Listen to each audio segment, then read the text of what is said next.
Hello colleagues and friends, cellists. This video I will talk about how to hold the bow and how the sound is emitted out of the cello. So the first thing is how to hold the bow. It's very simple. We put the hand like this, like a bunch of bananas. It's especially helpful if you have little pupils. You can make that analogy. Also, if you are a parent and you are a bit confused, you can use this analogy as well with your child. So you think about that fruit, bananas, very natural, very floppy, very relaxed. Then we put the bow underneath the fingers, these 4 fingers. We do nothing, we don't start moving the fingers in a weird, strange manner. And then we just bend the thumb. The thumb has to be in relationship with the second finger, and that applies for the left hand as well, FYI. So hold the bow. Then that's so simple. I wish it was that simple. So let's talk briefly about the function of each finger. So the first finger is clearly the strongest one. So we have to tilt the hand towards that finger. So this, which is quite common, unfortunately, is a no-no. That must not happen. So we need to tilt the hand towards the index, okay?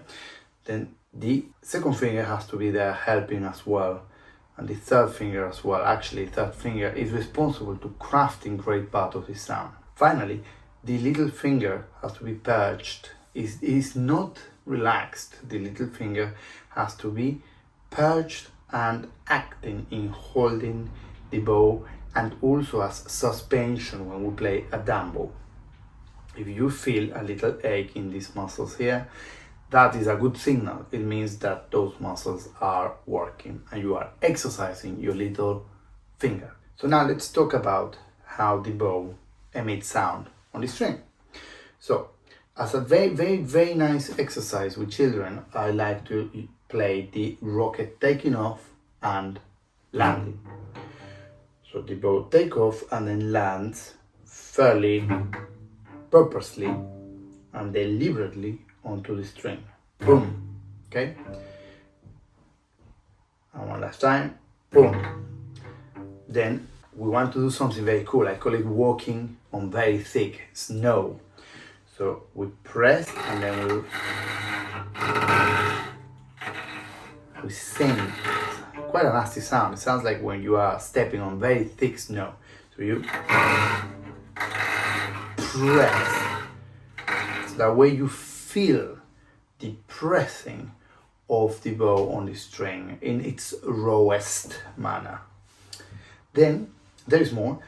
There is a very interesting way of feeling actually the flexibility of the stick, which is something that we never talk about really, and it's so important. So with the left hand, we can press the bow gently and look at your bow. You can try that right now. Pause the video now. And then once you unpause it, I just want to ask you, do you feel that flexibility of the stick of the bow when pressing gently with the left hand? So that flexibility is what transmits the energy through the bow into the strings and finally onto the strings of the bow, through the stick, the hairs, and finally into the string of the bow. So let's play a lovely A string, very close to a bridge, but it is too easy to play close to a bridge with this sound. That's way too easy. It is harder to play close to a bridge with a nice sound. So let's try that together.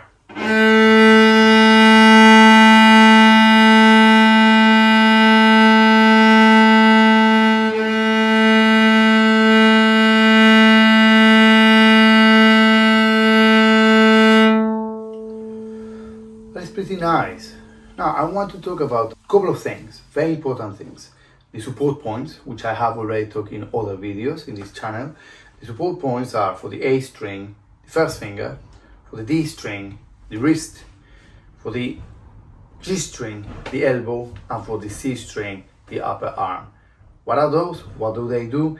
They are the switch for each string, the place from where the energy is harnessed.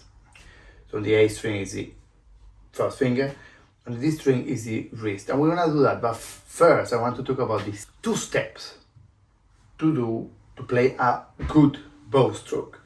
So when we play a bow stroke, we have, on a dumb bow for example, we have 2 steps. Simple, just 2 steps. The first step is we use the full arm for, let's say, 2/3 of the bow. So up to there, yeah, 2/3 or 3/4. You can see the way you want.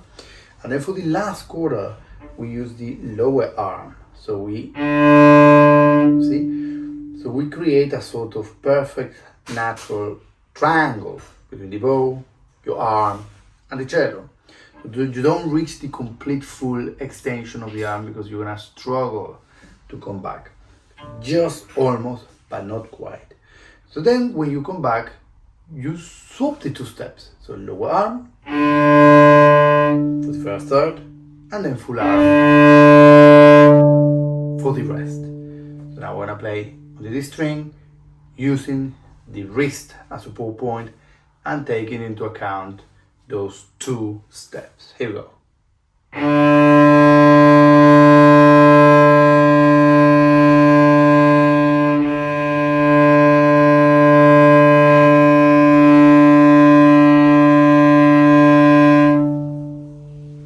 Then the G string, we use the elbow.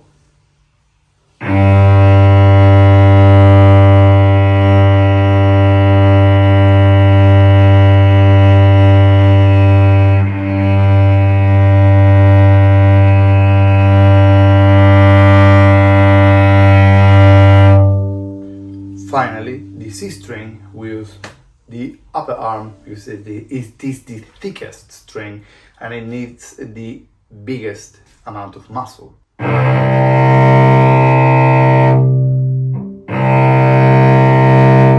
Always make sure that the beginning of the note speaks.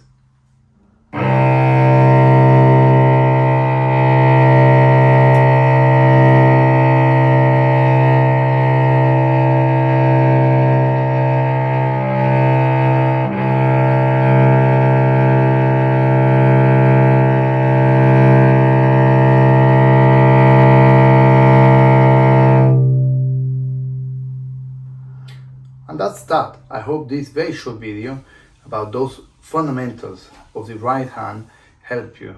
They're very simple, they're very crucial as well to make a clean, efficient, effective technique that make your practice, 1, easier, 2, more effective, and 3rd, and most important, more fun. And I hope to see you soon for the next video. Bye.